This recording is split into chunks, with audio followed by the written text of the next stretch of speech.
Hi. My name is Luna. And on the day, everything changed. The leaves in Ashgrove had just started to turn. The kind of crisp fall morning that smells like cinnamon and wood smoke. With the sun spilling soft gold over driveways and porches, I remember thinking it felt like a page from one of those lifestyle magazines, the kind my sister-in-law Trina adored. But now I know, even the prettiest days can hide the darkest truths. Micah, my son, was lining up his toy dinosaurs by the front door, whispering their names like they were old friends. He was 6. Bright, curious, and quiet in the way that made people uncomfortable if they weren't paying attention. Micah didn't shout or interrupt, didn't charm with big gestures. But when he smiled, it was like the world held its breath to notice. He wasn't like other kids, not in the way some parents say that with pride. No! Micah had sensory sensitivities that made birthday parties feel like war zones and grocery stores sound like sirens. He needed routine, quiet corners, familiar textures, and I protected him fiercely. People said I was overbearing, too soft. Trina was one of them. Trina Bellamy, my sister-in-law. Queen Bee of Ashgrove's PTA? Always dressed like she was headed to a fundraiser. Even when she was just picking up dry cleaning, she had a smile that belonged in brochures and a tone that wrapped insults in silk. She'd once said, "You at Thanksgiving, no less. Micah will grow out of all this if you stop coddling him." That morning, she called. Just as I was zipping up Micah's lunchbox, Luna, she chirped. I didn't even need to check the caller ID. Her voice was syrupy sweet, the kind that always made my stomach tense. I was thinking, maybe the kids should have a little cousin time. Harper's been asking about Micah for weeks. There's this cute new indoor trampoline place over in Beaverton. We could make a day of it, bounce time. Frozen yogurt. All that jazz. I paused. Micah was tapping his fingers on the edge of the window, watching the leaves fall like a slow-motion snow globe. The last time Trina showed interest in him was when she commented how he couldn't sit through a simple Easter sermon without fidgeting like a wind-up toy. I held the phone tighter. He doesn't really do well in loud places. Trina. Oh. Come on, she said. I was laughing like it was all silly. It'll be light and fun. Besides, Harper's excited. Don't make it weird. Micah looked up at me, his brown eyes wide and hopeful. Harper, he asked softly, as if the name itself was magic. He remembered Epsern Astonady and Mady ed as 1A1 has an 80 Epsarn and 80. She'd once made him a paper star at a family barbecue. And he kept it taped to his wall for months. Do you want to go play with Harper today? I asked gently.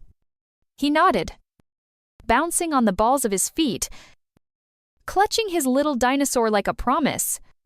So I packed the bag, his noise-canceling headphones with the bright blue stars, gluten-free snacks, an extra pair of socks, and the soft, sky blue handkerchief Harper had given him. I folded it neatly and tucked it into the side pocket. If it gets too loud, I whispered as I hugged him tight. Hold this. It'll help you feel safe. He nodded and kissed my chin like he used to when he was 3. And, for a moment, I believed we were okay. 10 minutes later, Trina pulled up in her white SUV, windows tinted, radio low and tasteful. She stepped out in crisp white jeans and aviator sunglasses, waving like she was hosting a real estate open house. Hey there. Superstar, she said to Micah, ignoring me completely. You ready to bounce? He climbed in without hesitation. She didn't ask about his meds or his allergies. Didn't even look in the bag. As the car disappeared down Oak Street, a strange stillness settled over the yard. The breeze quieted. A single leaf floated onto the porch like a warning. I stood there longer than I should have, my arms still wrapped around the ghost of a hug, trying to convince myself I hadn't just made a mistake. 2 hours later, my phone rang again. I was rinsing Micah's thermos, thinking I'd make mac and cheese for dinner. Something soft and warm. Harper's name lit up the screen. I smiled. Maybe he had fun. Maybe I'd been wrong. But when I answered, I didn't hear her usual excitement. "Aunt Luna," she whispered. Her voice trembled like glass about to break. "Micah won't wake up. I think he's still playing, but Mom said it's just a joke. But I think he won't move. I think he's really sleeping." Everything in me went still. "Where are you?" I asked, already grabbing my keys, my heart thundering in my chest. "The park," she sobbed. "Cedarwood Park. By the swings. Please come." I didn't hang up. I just ran. Through the front door, down the porch steps, barely locking the house behind me. I called 911 with one hand and drove with the other. Speeding through yellow lights, lungs tight, mind racing. My son, he's not responding. I told the dispatcher. "He's 6. He was with his aunt. Please send someone to Cedarwood Park." When I arrived, everything looked normal. Families, strollers, laughter in the distance. But under the swings, on a patch of grass half in shadow, lay Micah, still, like a dropped puppet.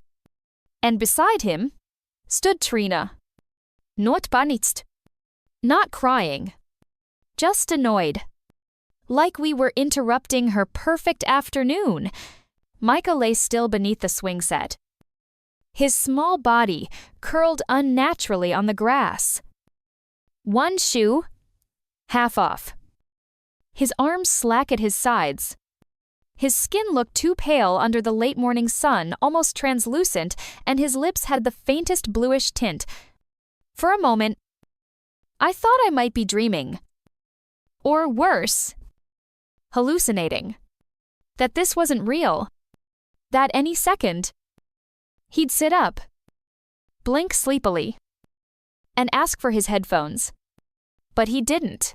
And the world around me, the strollers, the dogs, the distant sound of children laughing kept spinning like nothing was wrong. I dropped to my knees, the wet earth seeping into my jeans, and reached for him with trembling hands. "Micah," I whispered.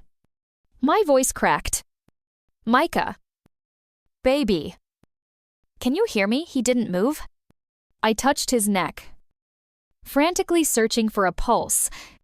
It was there, faint, thready but real. His chest rose in shallow, uneven breaths. Not enough. I looked up, and there she was, Trina, standing maybe 10 feet away, arms crossed, sunglasses pushed into her hair. Like this was some kind of inconvenience.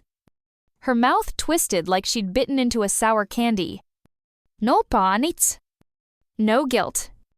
Just annoyance. "He just got a little too worked up," she said with a casual shrug. "Kids can be so dramatic. Especially ones like him. Uns like him." Something snapped in me right then, not a scream. Not even a cry. But something deeper. Quieter. A knot unraveling inside my chest. I rose slowly, every part of me trembling. "What did you give him?" I asked, my voice shaking with fury. She blinked. "What are you talking about? What did you give him?" People nearby were starting to notice. A dad with a stroller stopped mid-step. A teenage girl pulled out her phone. Trina's smile flickered. "Relax," she said, reaching into her designer tote. It was just a little juice. He was acting weird. So, I thought maybe it would help calm him down. You thought I choked. Staring at her. Then I saw it. Her phone. She was swiping. Deleting something. You filmed him? I breathed. You filmed him like this. She looked up slowly. And I saw it, the smirk. The one she always wore when she thought she had the upper hand. I thought it might help you see how overprotective you are. Maybe if you saw how he really is. I turned toward the crowd that was gathering now. Someone call an ambulance, I shouted. Please. A woman with a jogging stroller already had her phone out. I could hear the sirens in the distance. Too slow. Too far away? I knelt back down beside Micah. His skin was damp with sweat. His curls clinging to his forehead. I brushed them aside and whispered. Stay with me. Baby. Please. The EMTs arrived within minutes. I backed away as they surrounded him. Working fast oxygen mask. IV. Quick questions. Sharper movements. One of them turned to me. Do you know what he might have ingested? No. I said. My voice hollow. I packed his bag. I checked everything. No allergies. No meds. He was with her, I pointed to Trina, who was now standing awkwardly by a bench. Arms folded, trying not to look concerned. The EMT nodded grimly. We'll need to run a talk screen immediately. They lifted Micah onto a stretcher. I climbed into the back of the ambulance, holding his tiny hand the whole time. Cold. Clammy. Then, just as the doors were closing, I heard Harper's voice small but clear. Mom made him drink something. Everything stopped. The EMT looked at me. Then at the police officer who had just arrived. What did you say? Sweetheart, the officer asked. Kneeling beside her. She said it was juice. Harper whispered, clutching her sleeves. But it smelled funny. Then he got sleepy. Then he wouldn't wake up. The officer's jaw tightened. He turned to Trina, whose face had gone pale. Ma'am, he said firmly, I'm going to need you to step over here.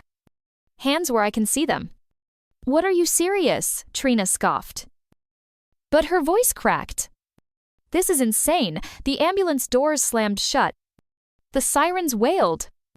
We were moving. Inside the emergency room, the world was a blur of fluorescent lights, rolling gurneys, and hurried voices. They wheeled Micah through a maze of hallways. Nurses barking out vitals. Someone attaching more monitors. A nurse guided me into the room as they hooked him up. Tubes. Wires. Beeping. Too much beeping. I sat beside his bed, clutching his hand. I'm so sorry. I whispered. I should have never let her take you. I should have trusted my gut. The door creaked open behind me. It was Evan, Trina's husband. My brother. He looked like he hadn't slept in days, shirt wrinkled. Hair uncombed. Phone clutched in one hand like it was the only thing keeping him upright. What the hell happened? He asked.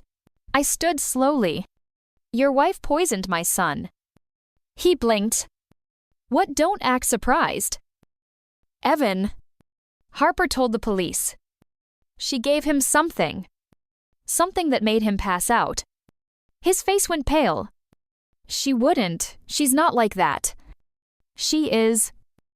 I said flatly. The detective entered just then, badge visible. Face unreadable. Miss Grant, he said. We need to ask you a few questions. I looked at Micah, still unmoving beneath the hospital sheets. And I knew this was only the beginning. The machines in Micah's hospital room beeped in steady en gretend. Nupper resins in Micah's hospital room beeped in steady en resident enten 27. Haunting rhythm. Each sound sliced through the silence like a warning. Oxygen levels. Pulse. Blood pressure. I memorized them like a hymn because I was terrified of what it would mean if they stopped. I hadn't moved from the chair beside his bed since they wheeled him in. My hand hadn't left his. It was still too cold. The fluorescent lights overhead buzzed. The walls smelled like antiseptic and regret. Nurses came and went, speaking in hushed tones. I sat there like a statue, stiff with guilt and fury, trying to hold myself together. Trina hadn't been arrested, not yet. But after Harper spoke, everything shifted. The story she had tried to spin that this was all a misunderstanding. An overreaction had started to collapse. Still, I knew her. She wouldn't go down without a show. Evan returned just after dawn. He looked worse than before. Same clothes. Same lost look. She's not answering my calls. He muttered. She won't. I replied, my voice flat. She's probably with a lawyer. Spinning the next version of the truth. He stepped further into the room, his eyes flickering to the machines. Then to Micah's still body. Is he stable for now? I said. We stood in silence for a moment. They're doing more tests. Right? He asked. They already found diphenhydramine and ethanol in his system. I said. That's Benadryl and alcohol. What more do they need? Evan winced. Rubbing the back of his neck? Maybe it was an accident. Maybe, I don't know. Maybe he picked something up by mistake. I turned my head slowly toward him. You think a 6-year-old made himself a cocktail of allergy meds and booze at a park with his noise-canceling headphones still in his bag and his lunch untouched? Evan opened his mouth, then shut it again. He sat down hard in the chair across from me. Like the weight of it all had finally landed. This doesn't make sense. Trina's never done anything like this. She loves Harper. She's not a monster. No? I said quietly. She's worse.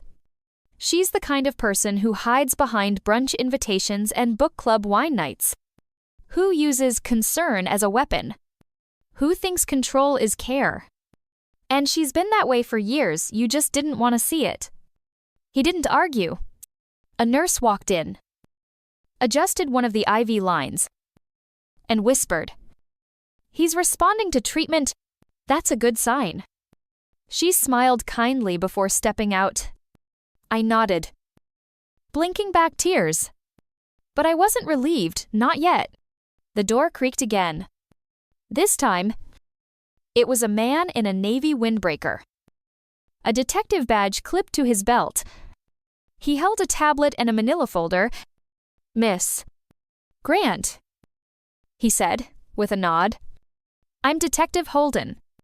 I'd like to ask you a few questions. I stood, jaw tight.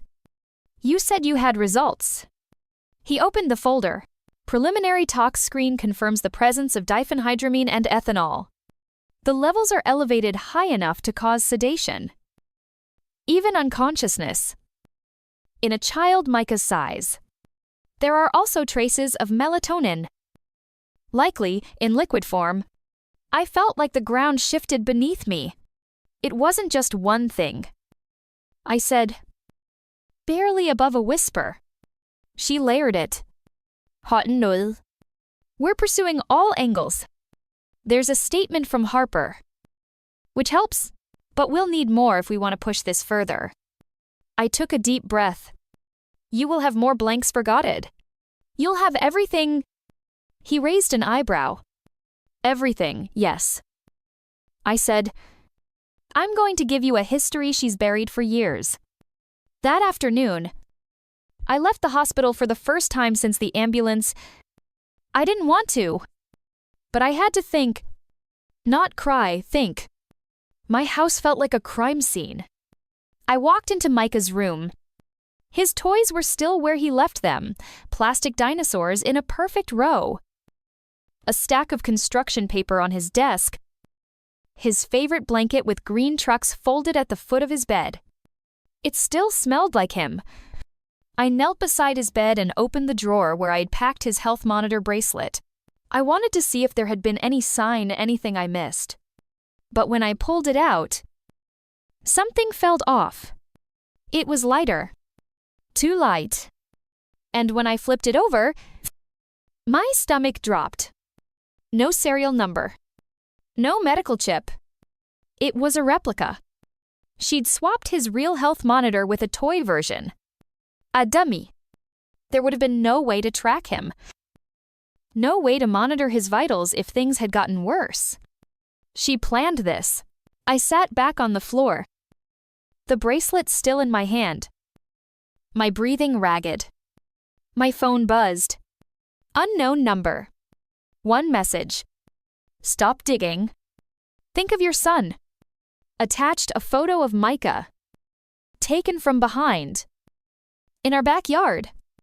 From the tree line. Watching him. From a distance. My fingers froze.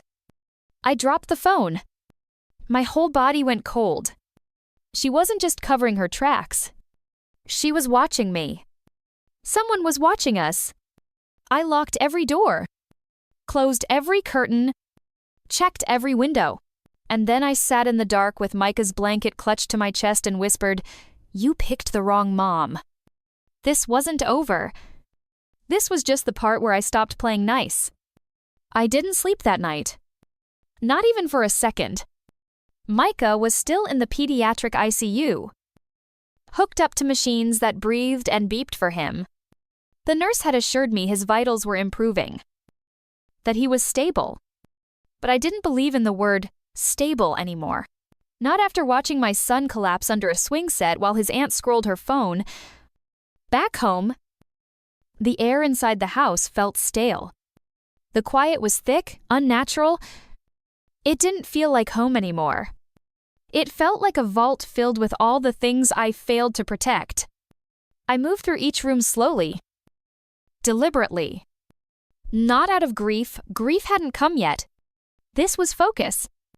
This was preparation. Micah's art was still taped to the fridge, a crayon, dinosaur with a crooked smile. His favorite storybook sat on the couch. The one we always read before bed, Brave like the Moon. The irony made me clench my jaw. I sat down at the dining table, flipped open my laptop, and took a deep breath. If they were going to investigate me, if Trina was already shifting the narrative to paint herself as misunderstood, then I needed to be 10 steps ahead. I opened every file, every old email, every group text from the PTA, every birthday invitation she'd sent with fake pleasantries and backhanded comments. Then I started compiling. A folder. A spreadsheet. A timeline. Every moment she humiliated Micah under the mask of teaching toughness. Every time she posted about his meltdowns, adding cute hashtags like "number still love him though," as if public embarrassment made her noble. There was the message from last Halloween when she wrote, "He doesn't need a costume. He already lives in his own world." The text from Christmas, "Let him eat the pecan pie." Luna. "He has to learn eventually." She never said it outright. That was her brilliance. Trina weaponized tone. She wrapped cruelty in glitter. But I saw it now. It had never been about love. It had been about control. And I had let her get too close. I remembered something that had stuck in my brain like glass. A moment from a summer family BBQ when Micah was 3N. He slipped into the pool after Harper playfully pushed him. He wasn't ready. Hadn't taken his floaties off. He panicked. Sobbed. Gasped. I'd wrapped him in towels and held him while he shook. And Trina, she laughed. "He'll be fine," she said. Builds character. Back then, I said nothing. I swallowed the moment, folded it into politeness like every other woman in my family had taught me. But I wasn't doing that anymore. I opened a new folder on my desktop and named it The Wall. Because that's what this was going to be, a wall of truth. Of facts. Of proof. I started dropping files in. Photos. Screenshots. Text chains. The deeper I dug, the more the pattern revealed itself. Trina had always played the long game. She didn't need to scream or threaten. She just needed you to doubt yourself, to question if maybe you were the problem all along. And for years, I had done exactly that. But now? I had one advantage she didn't count on. I wasn't alone anymore. That night, I sent a message to someone I hadn't seen in years, Zadie Barlow, a classmate of Trina's from high school. We'd met once at a fundraiser and shared an awkward laugh about Trina's obsession with themed centerpieces. Zadie had leaned over and whispered, "She's been fake since freshman year. Careful, she plays dirty." It wasn't much, but it was something. I messaged her. "Hi, Zadie. I don't know if you remember me, Luna Grant. This is about Trina. It's serious. It's about Micah. Can we talk?" 10 minutes later, she responded, "I heard what happened. Of course. Meet me at Hearth Cafe at noon tomorrow. No filters. No judgment." The next day, Hearth Cafe smelled like roasted hazelnuts and fresh paper. The kind of place where moms met to decompress and swap advice about soccer teams and snack prep. I sat at the back, wearing no makeup, hair pulled into a loose bun. I didn't want to look strong. I just wanted to look like me. Zadie walked in. Denim jacket over a black turtleneck. Freckle dusted across her nose. And eyes that saw everything. She gave me a nod. Slid into the seat across from me. And didn't waste time. "I don't know what she did," she said. "But I believe you." He blinked. "She got kicked out of a babysitting gig senior year." Zadie continued. "Sweet kid, quiet. Sensitive. Kind of like Micah. From what I've seen in your posts, after a week with Trina, the kid stopped eating. Wouldn't sleep. Parents didn't press charges. But she was never asked back. You want names I still remember. I hit record. I didn't ask permission. I didn't need to." Zadie didn't flinch. "She used to brag," she said. Said she could make any kid cry, even the silent ones. Called it her gift. I pressed pause. She didn't grow out of it. No. Zadie said, "She just learned how to dress it up." When I got home, I didn't cry. I printed every message, every screenshot, every photo. I pinned them on my office wall like a detective in a true crime show. Color-coded sticky notes, highlighters, index cards. At the center, in bold black ink, I wrote Micah. And underneath that, I pinned something I almost missed, a crayon drawing Harper had left in our kitchen months ago. Stick figures. A juice box. A speech bubble that read, "Mom laughed." This was no longer just about defending myself. This was about fighting for a child who didn't have the words to say I wasn't safe. And if no one else was willing to say it for him, I damn well would. The sky over Ashgrove was restless that evening. The kind of gray that seemed to hum with electricity.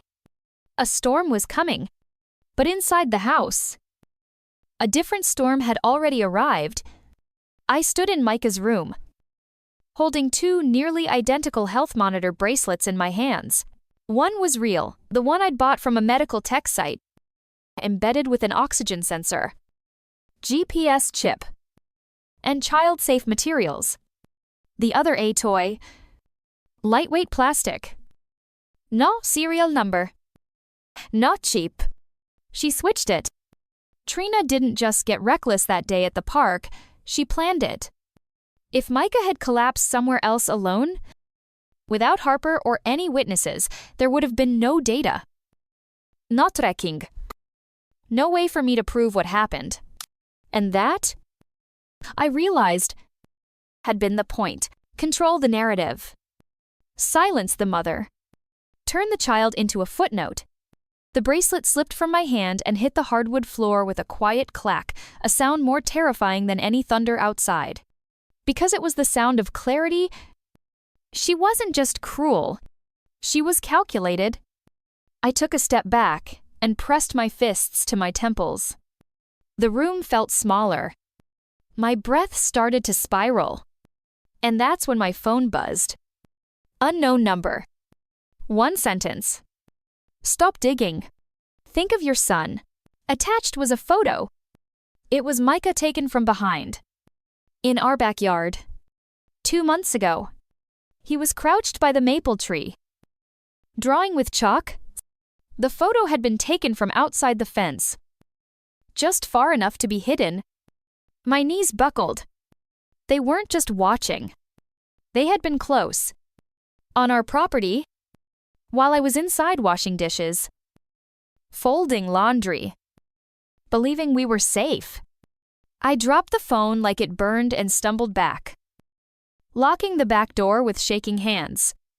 I shut the blinds, clicked every window closed, pulled every curtain. Then I stood in the living room. Fists clenched, staring at the phone on the floor. I wanted to cry, but I didn't. Because fear was exactly what they wanted. Instead, I walked to the cabinet in the hallway, opened the drawer where I kept old electronics, and pulled out a dusty backup laptop. I plugged it in, inserted the first USB drive, then the second. I uploaded the folder labeled The Wall to a cloud server under a name no one could guess. Then I backed that up twice. If anything happened to me, the story wouldn't die with me. And then I opened my voice recorder. I didn't script anything. I didn't even know what I was going to say. But the words came anyway. If you're hearing this, I began. Something went very wrong. My name is Luna Grant. I'm the mother of a 6-year-old boy named Micah. And this is what she did to him. I recorded for 47 minutes. I didn't cry. I didn't scream. My voice was calm, controlled. But every sentence was laced with the kind of fire only a mother protecting her child could carry. The next morning, the storm broke. Rain slammed sideways against the windows. Thunder rumbled in long, low growls. The trees swayed like they were trying to warn me. I stood in Micah's real bedroom, folding the blanket with the green truck stitched along the hem, ready to bring it to the hospital. I wanted something familiar to wrap around him. Something true. But then I saw it wedged under the edge of the fridge. Half crumpled and speckled with dust. A drawing. Crayons on construction paper. A stick figure boy. A juice box. A speech bubble that read, Mom laughed. It was Harper's handwriting. I recognized the backward F she always drew. I held the paper in both hands and felt my knees go weak. The picture was dated weeks before the park incident.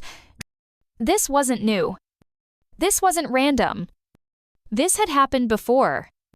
Micah had been a practice run. I pinned the drawing at the center of the wall. Under Micah's name? Beside the text Trina sent after last year's Thanksgiving, he'll just have to eat what everyone else eats. I'm not running a food truck. I stared at that wall photos. Receipts. School emails. Group chat, screenshots. Video timestamps. Harper's drawing and realized something. This wasn't a case file. It was a war map. And I wasn't building it to prove anything to the police. Or Evan. Or even the neighbors who had always given me polite Tight-lipped smiles at block parties. I was building it because Micah deserved someone who didn't look away. I sat down at the kitchen table and opened the last folder in my inbox, a series of photos I'd saved from social media over the past year. At the time, I hadn't thought much about them. Trina. Smiling. Trina. Baking. Trina. Holding Harper's hand at a school fundraiser. And in the background of one, Micah. Sitting alone on the edge of a bench, noise-canceling headphones on, eyes glazed, and Trina staring at him. Not smiling. Not caring. Just watching. There was no warmth in her eyes. Just calculation. It sent a chill through me that the storm outside couldn't match. I picked up the pink and blue handkerchief, the one Harper gave Micah, and pressed it to my lips. It still smelled like baby soap. He'd kept it close that whole day at the park. Maybe even after he started feeling dizzy. Maybe it was the last thing he held when his body stopped responding. That tiny square of cloth was the only safe thing he had on him that day. And if he could hold on to it, then I could hold on to him. I stood up, pulled on a raincoat, slipped the USB drives into my bag, checked the locks one last time, and walked out into the storm calm. Silent. And unafraid. Not because I wasn't scared anymore, but because fear no longer made the rules. I didn't knock when I arrived at Trina and Evan's house. I didn't have to. Evan opened the door, bleary-eyed, holding a mug that read "World's Okayest Dad." Behind him, the morning was still waking up sunlight, creeping over countertops. Cartoons humming softly in the background, Harper's voice floated from the living room. Cheerful and unaware. Luna Evan blinked. "Is Micah okay?" I stepped in without answering. My bag was heavy on my shoulder, full of documents, photos, and truths that were no longer willing to stay buried. The storm had passed overnight, but something inside me still rumbled. "I need to talk to you," I said. Now. Privately. Trina wasn't in sight. Probably upstairs. Probably planning her next Instagram carousel about the resilience of motherhood while sipping coffee she didn't brew. Evan hesitated, then stepped aside. We sat at the kitchen table, same place. We'd celebrated Micah's birthday last year, where Trina made gluten-laced cupcakes and insisted a little sugar. Never hurt anyone. I placed my folder on the table. "What is this?" he asked. "The truth," I said. He opened the folder. A photo of Micah in the hospital stared back at him. Oxygen mask. Bruise. Wires taped to his small frame. His hands shook. Page after page followed screenshots of text messages. Posts. Time-stamped photos. Harper's drawing. Then, the bracelet. I placed both on the table. The real one and the fake. The difference was obvious now. One was built to protect, the other harmless-looking junk. "Why would she switch them?" Evan asked. Voice cracking. I leaned forward, because if Micah had collapsed anywhere else, no one would have found him in time. There would have been no alert.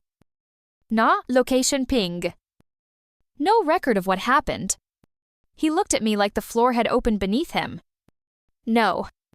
She wouldn't, but I saw the truth breaking through his denial like light through cracks in a dam. "She said you were unstable," he whispered.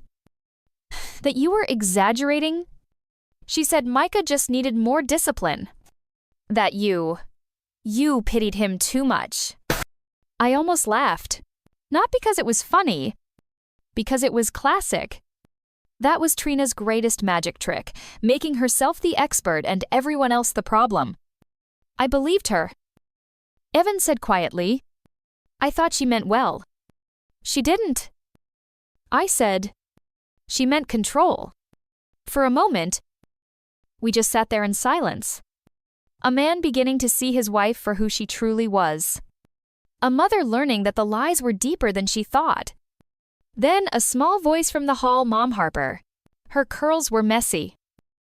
But you must leaves too long. She rubbed her eyes and looked at me. Micah's mom I knelt. Hi. Sweetheart. She looked from me to her dad. Is Micah okay? I hesitated. He's getting better. She nodded. Then stepped closer. Her voice dropped. I'm sorry I didn't tell you sooner. My heart skipped. Tell me what she leaned in. Whispered. Aunt Trina made Micah drink the juice even after he said it tasted weird. My throat closed. She got mad when he didn't finish it. Harper continued. She told him she'd make me drink it if he didn't. I looked up at Evan, whose face had drained of color. And she laughed when he fell. Like it was a game? Harper finished. But I didn't like the game. Tears burned behind my eyes. I pulled Harper gently into a hug. Thank you for telling me. Honey, you're very brave. She nodded solemnly. Then wandered back toward the television. When I stood, Evan couldn't meet my eyes. I didn't know. He whispered. I swear to God. Luna, I didn't know. I believe you. I said, but now you do. And now you have a choice. He nodded slowly. What do you need me to do? Trina walked in 10 minutes later, still in her robe. Hair perfect. She froze when she saw me. Well? She said coolly. This is unexpected. No. I said, this is overdue. Her eyes flicked to the folder. Evan. What is this? Evan stood. You told me Micah had a reaction because Luna forgot his meds. You said he was sensitive. Saying that Luna was overreacting. You lied.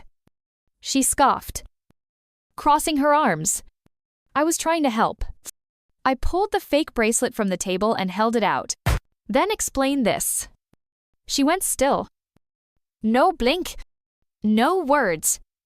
Just that cold calculation behind the eyes of someone cornered. I don't know what that is. She finally said, Micah wore it the day he collapsed. I said, it doesn't track vitals. It doesn't even function. You switched it. That's insane. Then sue me for slander. I snapped. Let's see what a judge thinks when I show them Harper's statement. The photos? The texts. The medical records. The voice memo I sent to Child Protective Services this morning. Trina's mask cracked. Just for a second. A flicker of something beneath the surface rage.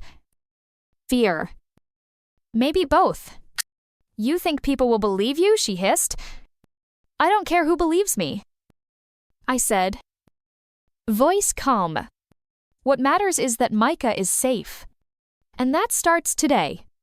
She turned to Evan, expecting him to defend her. But he didn't. I'm calling my lawyer. He said, pack a bag. You're leaving this house. Trina's mouth fell open. But Harper will be staying with me.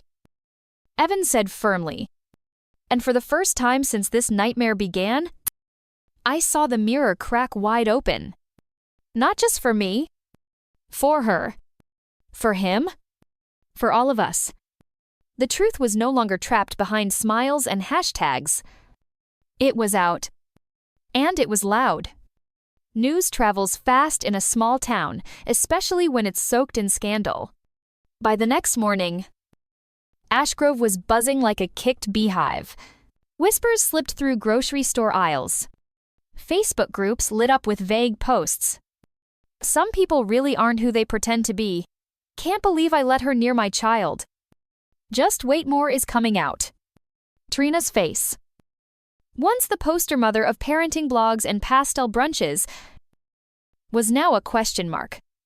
Her brand of curated perfection had turned overnight into a cautionary tale, but this wasn't about revenge. It was about protection. About truth. About Micah. I stood outside Micah's hospital room, watching him sleep. The monitors beeped a soft rhythm, like a lullaby for machines. His skin had regained color. His fingers twitched every now and then, like he was dreaming of running again. "Hey, buddy," I whispered, brushing a curl from his forehead. "Mama's right here. You're safe now." The doctor entered quietly. Dr. Rivera Young. Sharp, kind eyes behind wire-rimmed glasses. She carried a clipboard and a look that told me she hadn't slept well either. "He's stable," she said. "We're seeing real improvement." I exhaled. It felt like I hadn't done that in days. She hesitated, then added, "The toxicology report came back. There were trace compounds in his system that don't match his usual medication. Something was added to his drink just enough to amplify the effects of his prescription. It wasn't accidental. There it was. Scientific confirmation. Not speculation. Not maternal instinct. Proof." My legs wobbled, but I stayed standing. "Will that be documented?" I asked. "It already is," she said. "I've filed a full report with Child Services and the local PD." A pause. Then she placed a gentle hand on my shoulder. "You saved his life, Luna." No one had said that out loud before. And when she did, I realized just how close I'd come to losing him. Later that afternoon, I walked into the precinct with a manila envelope and a spine made of steel. I didn't flinch when the receptionist asked me to wait. I didn't twitch when the Detective Monroe, a man with a tired suit and kind suspicion in his eyes, sat across from me. "I'm not here to speculate," I said. "I'm here to submit evidence." And I did. Everything. The bracelet. The juice box wrapper. Harper's statement. Signed and dated. The photos. The voice recordings. The hospital records. Even screenshots from Trina's old texts, where she casually joked about building kids with stronger stomachs. When he flipped through the folder, his expression shifted from skeptical to unsettled. "This is serious," he said. "I know," I replied. She could face charges, nightly and endangerment, possibly more. "I don't want vengeance," I said. "I want protection. I want this woman to never hurt another child again." He nodded. "You've built quite the case. I'll forward it to the county attorney today." I stood up, shoulders square. "Thank you for listening." "Thank you," he said, "for not giving up." But the fallout wasn't limited to courtrooms and case files. It reached places no evidence folder ever could. The school board called me in for a meeting. One of Trina's closest friends had been on the PTA. Now she sat stiffly in a folding chair, lips pursed, unable to meet my eyes. "We had no idea," she said. "No," I said. "You didn't want to." There was silence. I laid out a printed list of complaints I had filed over the years, minor things. Dismissed or brushed off. Times I'd asked for more sensitivity training. Times I warned about how Micah was being treated. "We failed you." The superintendent finally said, "We failed, Micah. Then fix it." I said, "Not just for him. For every child like him." Policies changed. An inclusion committee was formed. I was offered a seat at the table. This time, I took it. Because I wasn't just Micah's mother now. I was a voice that refused to be ignored. A week later, I received a message request on Facebook from a woman named Janine Weller. She was a mother in Portland. Said she'd followed Trina's blog for years. Said she always felt something was off, but couldn't name it. I believed her. Janine wrote, "Until your story." Underneath her message was a photo, a little boy with sandy blonde curls, holding a juice box. The caption, Eli. Age 4. Allergic to peanuts. Hospitalized after visiting Trina's house last summer. She told me I was overreacting. One story. One child. But one more truth uncovered.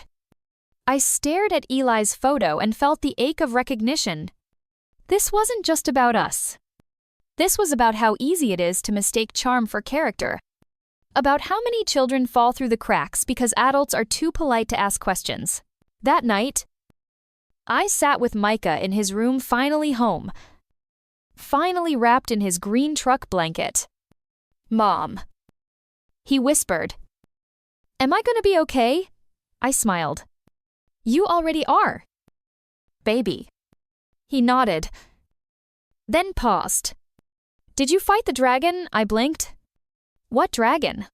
"The one I dreamed about when I was sleeping." "You were holding a shield." "The dragon had her face?" I pulled him close. "Yeah," I said, voice cracking. "I fought the dragon." He smiled. "You won." I kissed the top of his head. "We both did." It's funny how silence used to feel like peace until I realized it was just the echo of fear. For years, I had lived in quiet, a well-behaved silence. The kind that made me likable, easy to ignore, easy to discredit. But silence had nearly killed my son. So I let go of it. The first video I made wasn't for the internet. It was for Micah. A sample phone recording. Shot in the living room, where he once built blanket forts. My voice was steady but raw, like a violin pulled tight. I looked into the lens and said the words I had needed someone to say to me when I was a little girl who felt too much. Your voice matters. Your body matters. Your truth matters. Even if it makes people uncomfortable. I didn't expect anyone else to see it. But Micah watched it the next morning and said, "Mom, can you put this on your page? Maybe it helps another mom." That's how it started. A single video. Then another. Then a message from a mother in Ohio. "My son has autism. I've felt so alone. Thank you." Then another. I used to follow Trina. "I can't believe I let her make me feel like a bad mom." Then another. "Can you teach us how to advocate like you did?" The floodgates didn't just open, they broke. And I swam. I launched a blog called Micah's Light. Not glossy. Not perfect. Just real. Unfiltered moments of parenting a neurodivergent child. The good. The hard. The in-between. I shared how to build a sensory kit from dollar store items. How to explain autism to siblings without shame. How to speak at school board meetings without shaking. And most importantly, how to trust your gut when no one else does. The following grew faster than I expected. Not because I had all the answers, but because I finally had none of the masks. No curated breakfasts. No matching outfits. Just truth. Just Luna. And people were starving for it. One day, I got a call from a woman named Bethany Tran, a producer from a parenting documentary series on PBS. She'd seen the blog, read the comments, watched my videos. "We're doing a special on advocacy," she said. "You don't have to be flashy. Just be yourself." So I flew to New York. Me, a single mom from Ashgrove, in jeans that had Micah's sticker still stuck to the back pocket, I sat in a studio under soft lights, next to other mothers, some black, some white, some immigrant, some with tattoos and piercings and tears in their eyes. And we told the truth on camera. Not about parenting right, but about parenting real. It aired 3 weeks later. My inbox exploded. People didn't just thank me. They shared their stories. One mom confessed she'd been bullied by her sister-in-law into changing her child's medication. A dad said he hadn't seen his autistic daughter in 2 years until he watched the show and got on a plane. A grandmother admitted she never believed her daughter's suspicions until she saw Trina in my story and realized the same patterns in her own family. Micah watched the episode with popcorn in hand. "Mom," he said, "you look like a superhero." I smiled through tears. "You gave me my cape."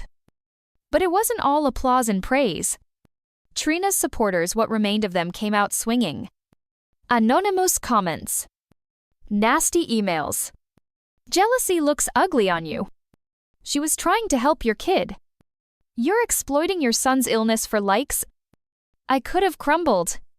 Could have deleted everything. Could have gone back into hiding. But I didn't.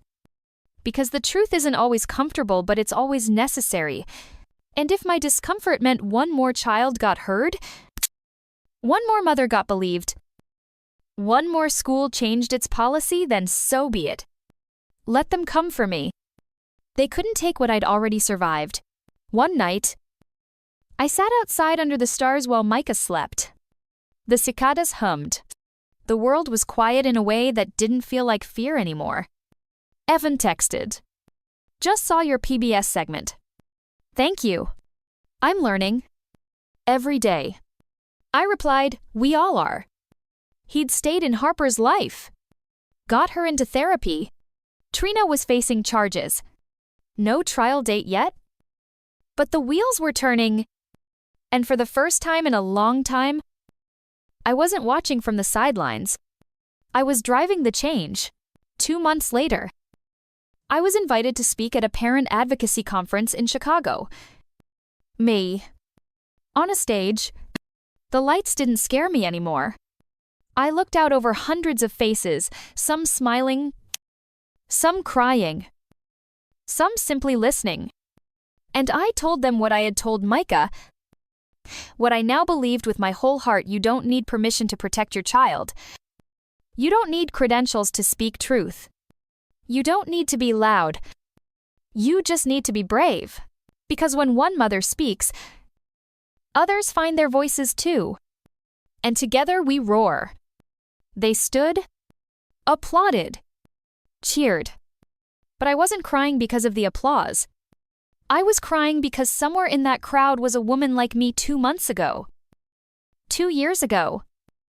10. A woman who thought she had to be quiet to be good. And now, she knew better. She knew power doesn't come from being liked. It comes from telling the truth, even when your voice shakes. It's strange. The silence that comes after a storm. Not the anxious kind, the one that tiptoes behind trauma like a shadow, still deciding whether it wants to leave. No. This silence was different. It was stillness. Wholeness. Like the earth catching its breath after a long, hard rain. Micah was outside in the yard, barefoot on the grass, chasing a ladybug like it was a comet fallen from space. He laughed when it tickled his finger. And that laugh, it didn't carry the weight it used to. It was free. And so was I. The trial never came. Trina accepted a plea deal. Nightland endangerment, 3 years probation. Mandatory therapy. She lost custody of Harper permanently. It wasn't the cinematic justice people wanted. No handcuffs slammed on a table. No courtroom gasp. But justice isn't always loud. Sometimes, it's a quiet closing of a chapter. A door softly shutting behind you that you no longer need to walk through again. And in that quiet, we healed. Harper stayed with Evan full-time now. She was quieter, softer than before.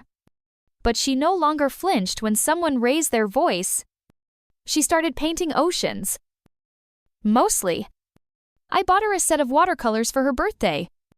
One afternoon, she showed me a picture she'd painted of a dragon blue, with scars down its side. "That one's you," she whispered. "The one who beat the fire."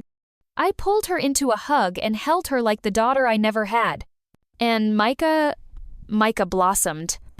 Therapy helped. So did speech coaching.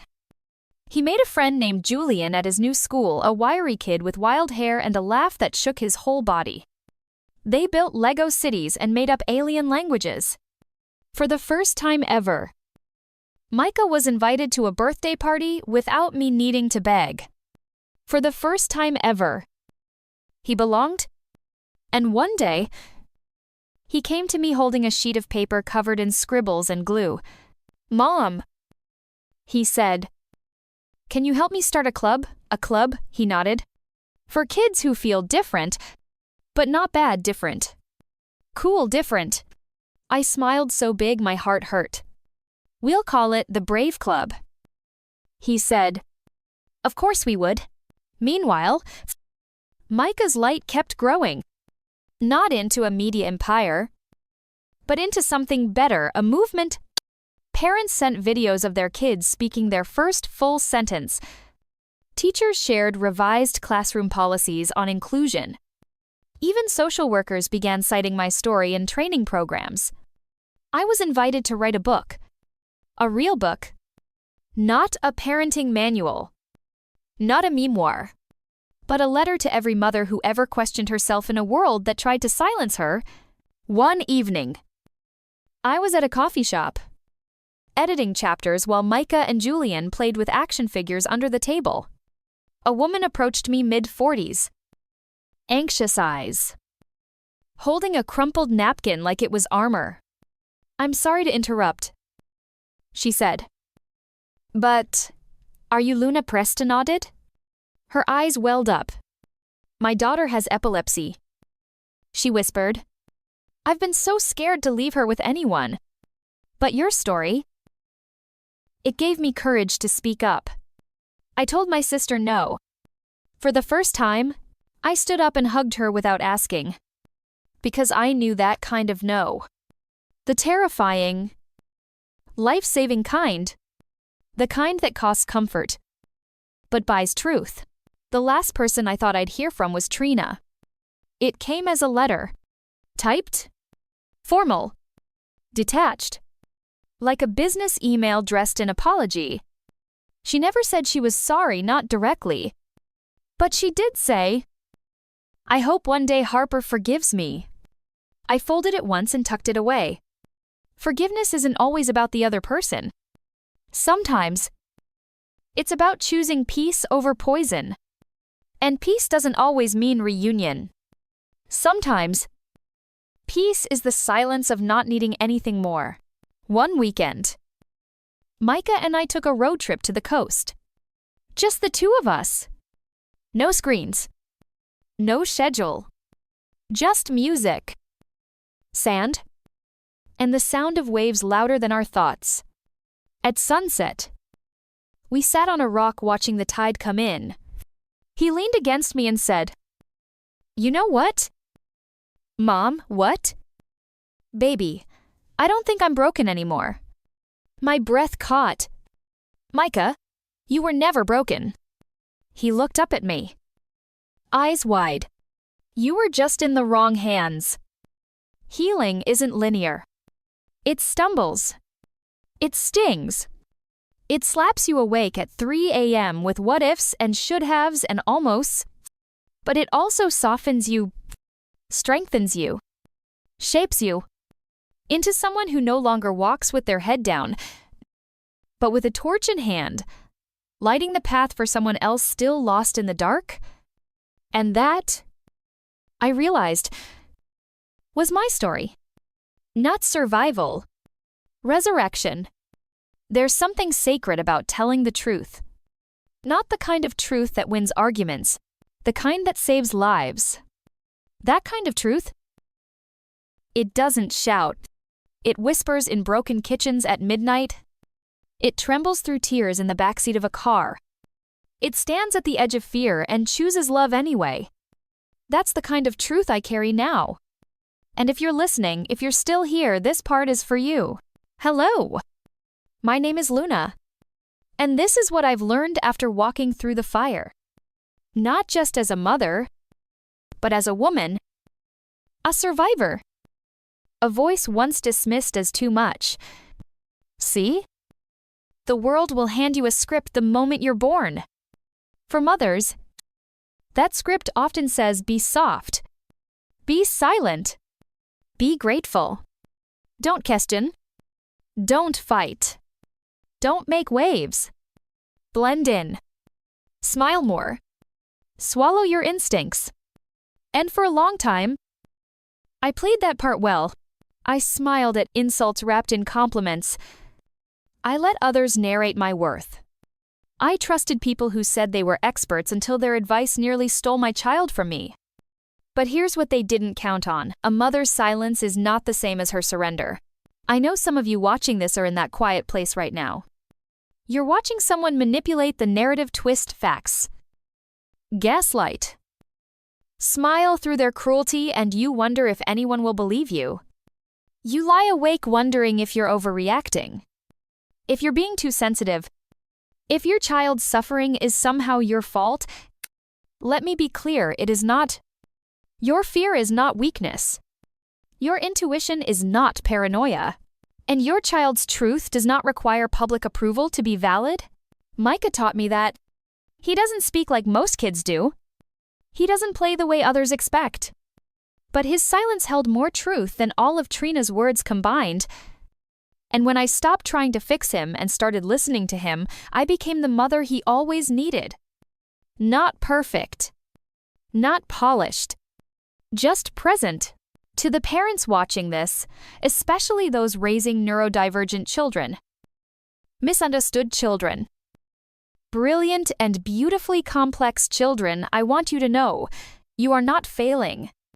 You are forging. You are crafting bridges across a society that still doesn't know how to meet your child where they are. And every time you advocate, every time you say, no, that's not acceptable. Even if your voice shakes, you are changing the world.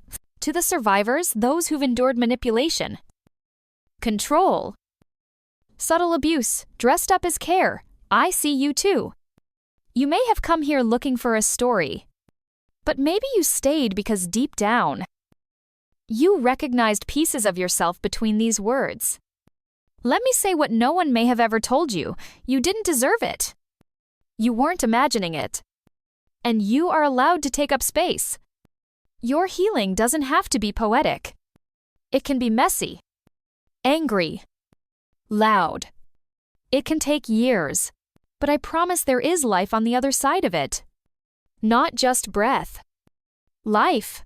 As for Trina, she doesn't haunt me anymore because I stopped asking her to apologize in a language she never learned empathy.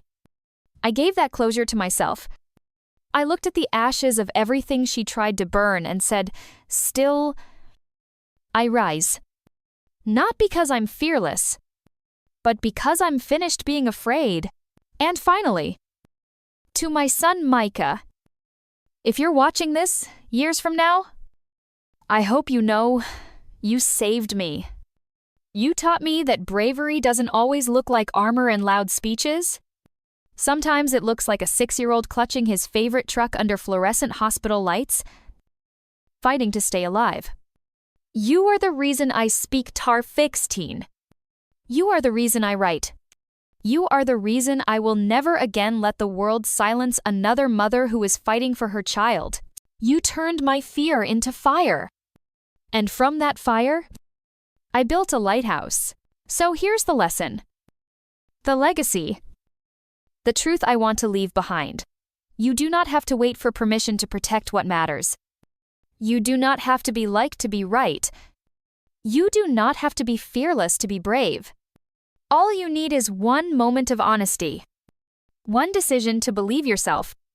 One breath that says, this ends with me. And the world, your world, will never be the same. I'm Luna. Not perfect. Not invincibly, but real. And if I could rise from what nearly broke me, so can you. Let this be your moment. Pick up your voice. Light your fire. And lead. The world needs more people who refuse to stay silent. The world needs you.